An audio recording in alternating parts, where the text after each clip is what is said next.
જિલ્લા વિકાસ અધિકારી સચિન કુમારના અધ્યક્ષસ્થાને છોટાઉ જિલ્લા સેવા સદનના સંકલન હોલ ખાતે જિલ્લા સંકલન અને ફરિયાદ સમિતિની બેઠક મળી હતી. સંકલન બેઠકમાં જનસુખાકારીની સુવિધાઓની વિવિધ બાબતોને સ્પર્ધા પ્રશ્નો પર ચર્ચા કરવામાં આવી.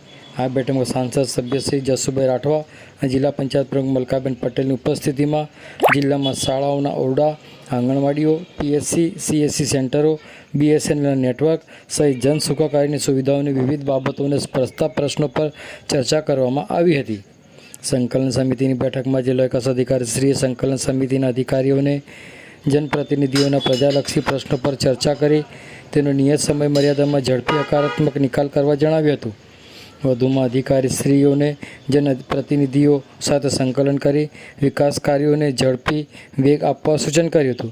આ બેઠક સાથે ચાઇલ્ડ વેલફેર ટાસ્ક ફોર્સ, કાયદો અને વ્યવસ્થા, એનકોડ, જિલ્લા નાગરિક પુરવઠા અને ગ્રાહક સુરક્ષા સમિતિની બેઠક, છોટાઉ જિલ્લા તકેદારી સમિતિ સહિતની બેઠકો યોજાઈ હતી, જેમાં જિલ્લા વિકાસ અધિકારીશ્રી દ્વારા તેમની કામગીરીની સમીક્ષા કરી જરૂરી સૂચનો કરવામાં આવ્યા હતા. આ બેઠકમાં જિલ્લા ગ્રામ વિકાસ એજન્સી શ્રી દ્વારા જી રામજી યોજના વિશે પ્રેઝન્ટેશન દ્વારા જાણકારી આપવામાં આવી હતી. ઇન્ચાર્જ જિલ્લા આરોગ્ય અધિકારી શ્રી ડૉક્ટર ભરતસિંહ ચૌહાણ દ્વારા ટીબી મુક્ત ભારત અભિયાન અંતર્ગત પ્રેઝન્ટેશન દ્વારા સંકલન અધિકારીઓને માહિતગાર કર્યા હતા.